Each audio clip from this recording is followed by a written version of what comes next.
मुंबईकडे मोर्चा वळवूयात. समीर भिसे आमचे प्रतिनिधी आपल्या सोबत आहेत. समीर, आता तर 2 दिवसामध्ये चित्रपट थिएटर सुद्धा उघडणार आहेत, मात्र मंदिरं उघडत नाही आहेत, हा आरोप सुद्धा करते भाजप.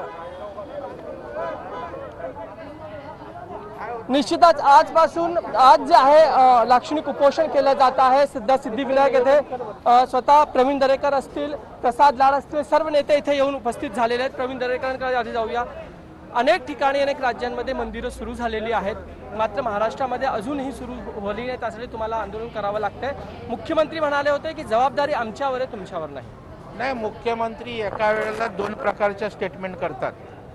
जर जबाबदारी तुमच्यावर आहे तर माझं कुटुंब माझी जबाबदारी करून कुटुंबांवर जनतेवर का जबाबदारी टाकता?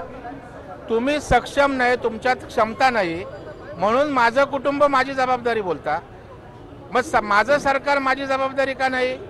आणि ज्या वेळेला विरोधक टीका करतात त्यावेळेला सांगायचं माझी जबाबदारी, म्हणजे सोयीनं माझी जबाबदारी, सोयीनं जनतेवर जबाबदारी टाकायची. त्याच्यामुळं बोलतात काय, कृती काय, अशा प्रकारच्या एका भांबवलेल्या अवस्थेमध्ये हे सरकार या ठिकाणी काम करतंय. आज दुर्दैव असं आहे की महाराष्ट्रामध्ये वाईन शॉप, बार त्या ठिकाणी सुरू होत आहेत, म्हणजे मदिरालय सुरू होत आहेत. परंतु या कोविडच्या संकटमय परिस्थितीमध्ये आमची जी श्रद्धास्थानं आहेत, ज्याच्या ठिकाणी जाऊन आम्ही नतमस्तक होऊन मनाला शांती मिळेल, ती मंदिरं उघडायची नाहीत. म्हणजे घरपोच आम्ही भाजीपाला शेतकऱ्याचा पोच करू शकत नाही, परंतु आम्ही त्या ठिकाणी दारू पोचवू शकतो. म्हणजे कुठे महाराष्ट्र घेऊन चाललेलो आहोत आपण? पण सर असं आहे की सरकार जर म्हणत असेल, मुख्यमंत्री म्हणत असतील की जबाबदारीने वागा, जबाबदारी सर्वांवर आहे, तर त्यात गैर काय आहे? जर कोरोना पसरत असेल, काही सरकारकडे तसे इनपुट असतील, सहकार करायला काय? प्रत्येकाला स्वतःच्या जीवाची काळजी आहे. लोकांची मानसिकता आहे की त्या ठिकाणी आम्ही कोरोनानी मरणारच आहोत, पण कोरोनापेक्षा महाभयंकर या ठिकाणी आज आमचा आर्थिक या ठिकाणी जी त्रेधा तिरपट उडाले, इंडस्ट्री बंद होतात, व्यवसाय बंद, खायचं काय आम्ही? मग कोरोना भरून आम्ही उपवास मारीने पण मरायचं आहे का? मग अशा वेळेला मधला मार्ग काढून आपण जर रेस्टॉरंटचे नियम लावले, जिमचे नियम लावतोय, मंदिराचे पण आपण नियम लावू. म्हणजे मंदिरात श्रद्धेबरोबर त्याच्यावर अवलंबून त्या ठिकाणी अनेक लोकांचा रोजगार पण आहे ना. प्रसाद लाड यांना एक सोबतच प्रश्न, आजचं दिवसभराचं नियोजन मुंबईमध्ये कशा पद्धतीने असणार? सिद्धिविनायकडे तुम्ही येऊन पोहोचलात, किती लोक असतील? सोशल डिस्टन्सिंगचं पालन करणं फार अपेक्षित आहे. त्याबद्दल सर्वप्रथम तर मागच्या 1 महिन्यापूर्वी आम्ही आंदोलन केलं होतं मंदिरं उघडा म्हणून, पण त्यानंतर मदिरालय उघडली पण मंदिरं उघडली नाहीत. त्यामुळे आजचं हे लाक्षणिक साखळी उपोषण आम्ही करतो.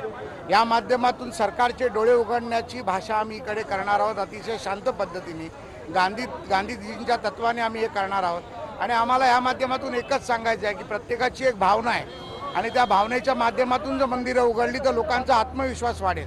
माझी जबाबदारी, माझं कुटुंब बोलून हे काम इथे संपत नाही, तर ती जबाबदारी पूर्ण करण्यासाठी मुख्यमंत्र्यांनी बाहेर आलं पाहिजे. फेसबुक आणि ट्विटरच्या माध्यमातून नुसतं ट्यूट्यू करून चालणार नाही, तर लोकांमध्ये जाऊन लोकांच्या भावना समजून घ्याव्या लागतील.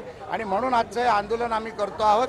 आणि या आंदोलनाच्या माध्यमातून शांतीपूर्वक आंदोलन असेल, पण जर सरकारने आमच्याबरोबर ताकद आणि दडपशाहीचा वापर केला तर निश्चितपणे तेवढ्याच ताकदीने आम्ही आतमध्ये घुसण्याचा देखील प्रयत्न करू.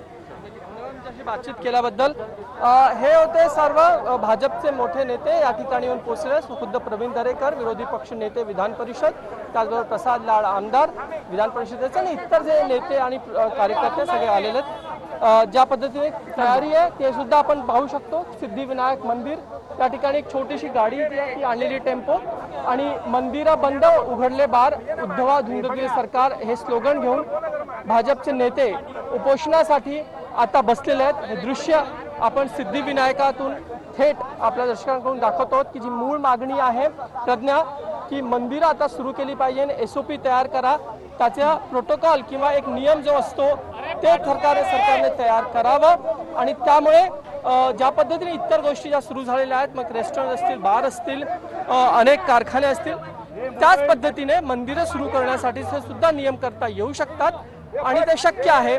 त्यामुळे मुख्यमंत्री असे काल आपल्या भाषणात म्हणाले होते संबोधित करताना की सर्वांनी जबाबदारी त्यांच्यावर आहे, मात्र ही सुद्धा जबाबदारी त्यांनी पार पाडावी, अशी एकंदरीत भावना भाजपकडून आता व्यक्त होते. धन्यवाद. अगदी तुमच्याकडनं अधिक माहिती सविस्तर घेत राहणार आहोत. मात्र ही दृश्य सुद्धा खूप बोलकी आहे, ज्याच्यामध्ये धुंद तुझे सरकार असं म्हटलेलं आहे उद्धव ठाकरे सरकारलाच. आणि मुळात वारंवार मागणी केली जाते, मात्र त्याकडे अर्थातच कानाडोळा का केला जातोय हा प्रश्न आहे. दत्ता कनवटे आमचे प्रतिनिधी शिर्डी